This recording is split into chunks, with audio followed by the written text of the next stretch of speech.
The Toronto Blue Jays have made some major roster moves today, sending some players down that some Jays fans may be very upset about. So we're going to break that down alongside today's spring training game against the Tigers, where the bats go cold, but there were a couple of, good things that happened in this game. So we're going to break that down and much more coming up next.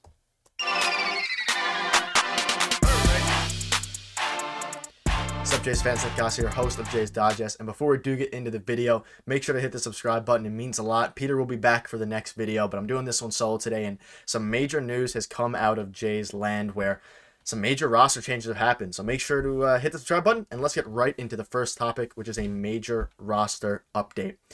Now, I wasn't expecting to have to make this video today, but ultimately, a couple players got sent down that I know a lot of Jays fans are unhappy about, and me and Peter are not very happy necessarily about him either, or more so surprised than happy. But here was the first little string of tweets that happened.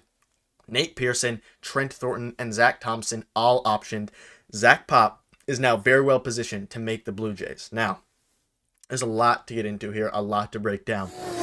So the biggest one here is Zack Pop. So Zack Pop seems to have made the team, and I'm going to discuss him later on in today's video as well, because he did make an appearance against the Tigers today and looked very, very good. But Zack Pop took over the spot. It was between Zack Pop, Nate Pearson, and Mitch White, and I'll get into it in a minute, but Mitch White ultimately is hitting the injured list going into the start of the season, so he is not going to obviously take up a roster spot, but Nate Pearson got sent down. Of course, Trent Thornton and Zack Thompson were, both expected to start the season in AAA, but Nate Pearson, despite his very, very solid, I believe, mid-3 ERA this spring, was throwing 101, 102, seemed to be pretty dominant out there. Ultimately gets sent down in exchange for, Zack Pop, who is going to stay with the major league team. And before I get into some more screenshots, let me know in the comments. Go leave a comment now what your thoughts are on that, and are you happy with that? Or maybe I know a lot of you guys out there wanted Trevor Richards to be, released or whatever it is, because he can't be optioned, but ultimately, they chose Zack Pop over Nate Pearson for the time being, and both of them did have options, so they think that Zack Pop can have a more major impact on the team this year. And that doesn't mean that Nate Pearson is not necessarily going to get called up at some point. I'm sure he will, but to start the season, it's Zack Pop. Another screenshot here, and this also has some more news. Jay Jackson, who impressed in the Blue Jays camp with a 96-mile-per-hour fastball and hard slider, is now a free agent. The Jays had until noon today to add him to the roster. They declined to do so, which meant granting Jackson his release as instead intended.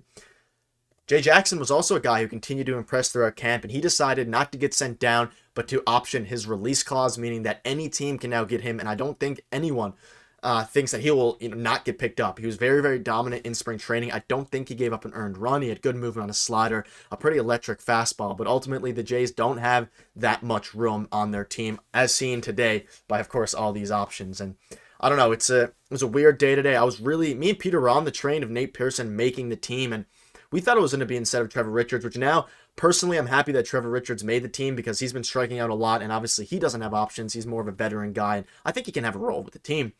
But what are we going to do with Nate Pearson is now the question, because obviously he's old. I think he's 25 or 26 now at this point in his career, was plagued with injuries, and it seemed he was finally healthy, but the Blue Jays still decided to go with their fairly newly acquired Zack Pop at the trade deadline last year, but very, very interesting. And Zack Pop is a very good pitcher, and he pitches very, very hard, 96, 97 miles per hour with his sinker, a lot of movement. I'm just curious to see what happens with Nate Pearson going forward, whether they give him a chance, whether they're thinking an injury. Injuries are bound to happen in the bullpen.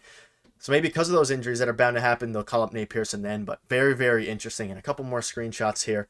And this is from Aoife saying, I would simply allow Trevor Richards, who still pitched to a 5.5 ERA this spring after revamping his repertoire, to walk away for nothing. And I just wanted to touch on this really quick.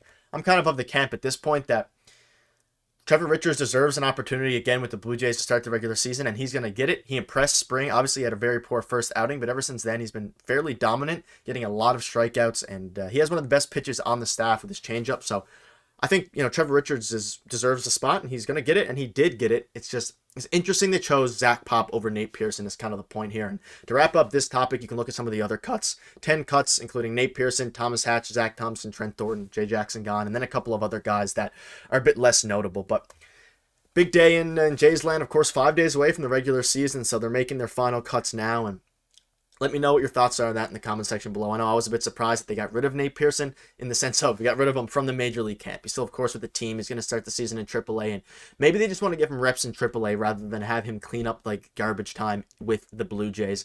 this season instead of, they want to get him reps and see how he does, and maybe he can build up and maybe become a starter again. I highly doubt it. I think that train has sailed, but I don't know. Let us know in the comments what your thoughts are on that as we move into the second topic now, which was today's game. And as of recording, the 7th inning just concluded. And I wanted to get this video out because it's getting a bit late for me personally. So I want to get this video out, but there are some notable points in today's game. And the first one will be the bats go cold. Now, as of the time of recording, I believe it's 4-0 for the Tigers. The Jays have 0 runs. And you can look at the box score here. Springer got a hit. Whit Merrifield got a hit. No one else got a hit. And you can look at the box score of our show. No hits. And Vladdy got a walk, no hits. And I don't know, 2 walks for Vladdy actually. So I don't know. It was a weird game watching. Of course, it was televised. I'm sure a lot of you watched it.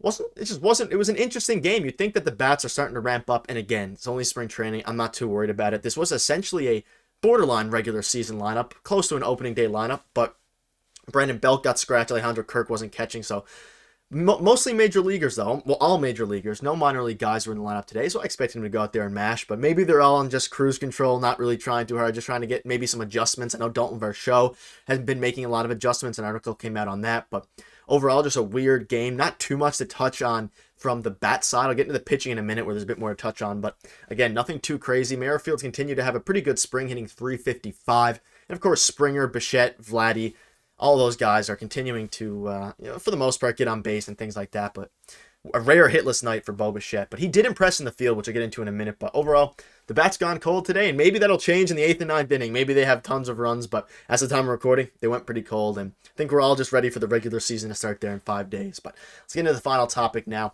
which is the pitching in Preston. I know what you're thinking. It was 4-0. So for those who didn't watch the game, maybe you're saying 4-0. Why are they pressing him? I just want to bring up a couple of points here.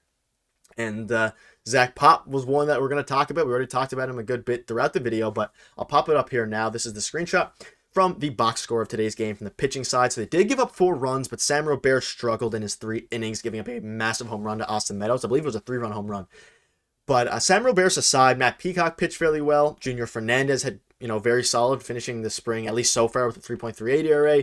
Adam Simber had an inning of work. Like, all these guys did very, very good, and their pitchers were looking really well. Adam Simber looked fairly solid. Of course, he gave up a walk and a hit, but, Adam Simber's going to give up walks and hits. It's kind of his calling card, but he always gets ground balls. And Zack Pop is someone I want to talk about now. You may look at the box score saying 1 inning, 2 hits. Those hits, one of them was a Dalton Varsho. He lost the ball in the outfield. It was a routine fly ball that landed for a hit because he didn't touch it. It's not an error. And another one was just a lazy ground ball that ended up being an infield hit, I believe, something like that. But either way, Zack Pop looked very, very good today. And of course, they put him out in the day where they optioned Nate Pearson, and Zack Pop is the guy who's going to take up that final roster spot in the bullpen.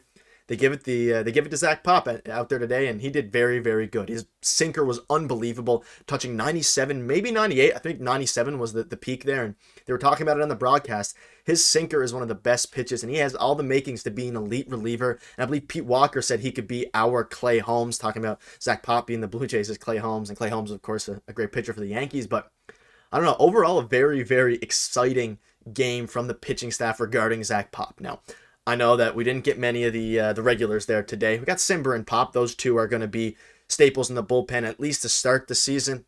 But, no Romanos, no Jimmy Garcias, no Anthony Basses and those types. But I'm happy we got to see Zack Pop, who ended up the spring so far with a 1.69 earned run average. And I'm super excited about Zack Pop, and I'm curious to see what your guys' thoughts are on the Zack Pop, of course, over Nate Pearson situation. Again, Zack Pop has an unbelievable sinker, one of the better sinkers I've seen on TV. Watching baseball for however long I've watched it, it has so much movement. He throws it so hard, and he complements his slider very well with it.